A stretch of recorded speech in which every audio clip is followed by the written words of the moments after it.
ఉపలపనాలు చేసుకుంటా ఒక ఊరిలో 99 కుటుంబాలు మంచిగా ఉండు.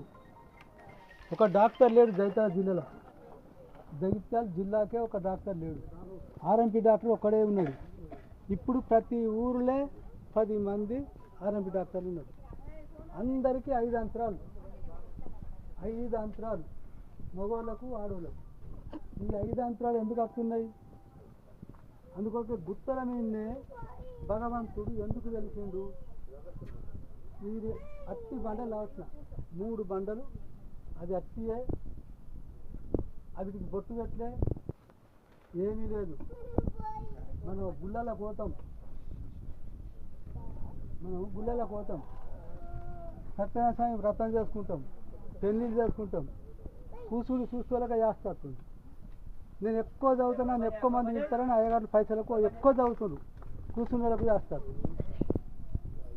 మనము మన నాగదేవ దేవత తరపున చప్పట్లు గట్టిగా కొట్టుకుంటూ ప్రతి ఇంటిలో ఈ ఇప్పటి ఏకనామం రవిసారు చదివిన ఏకనామాన్నే ప్రతి ఇంటిలో ఎండపల్లి అమ్మాయి పేరు ఉండే అంత చిన్న పిల్ల రైత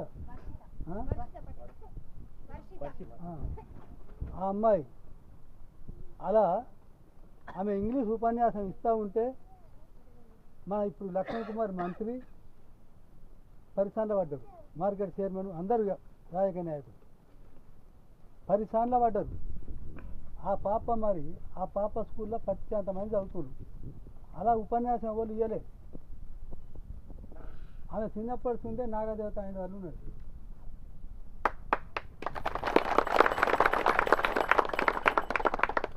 అలాగానే మీ తల్లిదండ్రులు అందరూ కలిసి ఆ పాప లెక్క మీ పిల్లలను అలా తయారు చేసుకుంటే చదువుల ఫస్ట్ క్లాసా ఫస్ట్ ర్యాంకా అనేది బందుకెట్టి లైఫ్లో బతుకుతా చూడాలి. చదువేముందా? 10th దాకా బోర్డు ఎగ్జామ్ దాకా సార్ల దృష్టి మంచిగా పడితే, అంటే వాళ్ళు చెప్పినట్టు వాళ్ళ అయిన వల్ల మనం ఉంటే మనం ఫస్ట్ ర్యాంక్ వారిస్తాం. నేను ఫస్ట్ వచ్చినా అని పిల్లలు సంబరం కొద్దీ మళ్ళీ వచ్చే తాపలో చదివేనే చదవరు. 4th ఫస్ట్ వచ్చిందనుకో, ఫస్ట్ ర్యాంక్ వచ్చిందనుకో స్కూల్కు, మళ్ళీ 5th కథం. తల్లిదండ్రులకు కూడా అంత సంబరం వస్తుంది. ఇక మిఠాయిలు పెడతారు, అంతం మీద అంతం బొత్త పెరుగుతుంది. పోరాళ్ళకైనా వస్తుంది, పెద్దోళ్ళకి కాదు. అందుకొరకే దేవుడు అనేటోడు లేనే లేడు, వాస్తవం చేస్తుంది.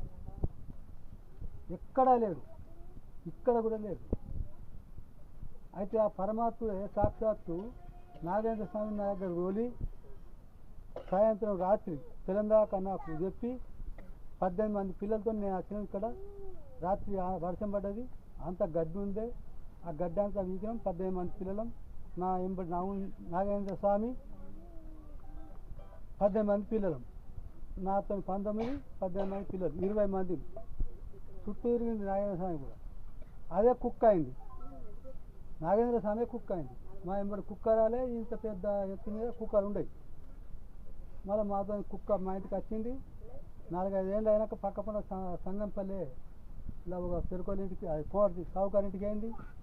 ఆ సావుకారు బలిసిపోయాడు, తిండి లేని సావుకారి.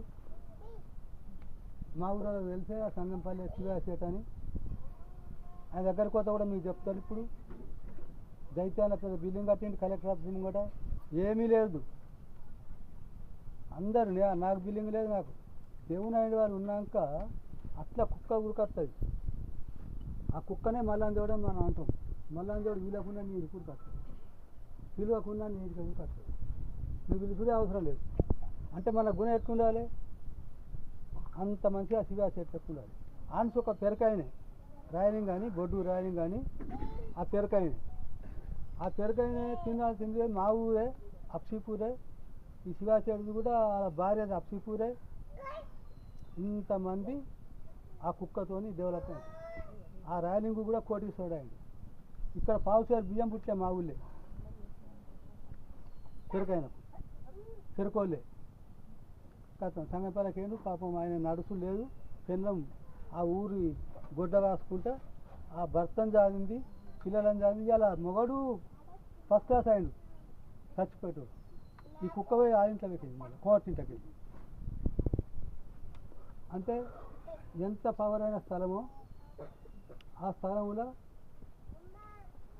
ఇక్కడ ఈ స్థలంలో ఏముంది అన్నది ఎవరో తెలియదు, ఏముంది అన్నది ఎవరో తెలియదు. సరే, ఆ మల్లయ్య అని ఆగు ఆగు మల్లయ్య అని అదు దేవుడే రావద్దు, పటేల్కు దేవుడితో కోపం కాదు. లేవు తెక్కలు కక్కలు లేవు. సరే సరే కూర్చో, సరే చాలు. కెక్కేలు అనేది ఇక్కడికి వచ్చినాక కెక్కేలకు అర్థమైపోయింది. మా ఊళ్ళో ఒక 50-60 మందికి అసలు కెక్కేది, వాళ్ళందరికి మంత్రం అని పేరు. ఆ కెక్కేది ఊళ్ళో అందరూ కొట్లాడారు, పంచాయతీ మా ఇంటికానే పంచాయతీ కథ కెక్కలు పంచాయతీ. ఎవరమ్మా ఎవరు అనుకో. సరే ఇట్లా మొక్కోండి సర్పంచ్ సాబ్ ఇప్పుడు వచ్చింది సర్పంచ్. సరే రాండి. అయితే జెండెక్కియాలి కదా. అయితే ఇది పవరైన స్థలము. ఇటువంటి పవరైన స్థలంకు 3 మంది వచ్చినామంటే నాకే చిత్రం అనిపిస్తుంది.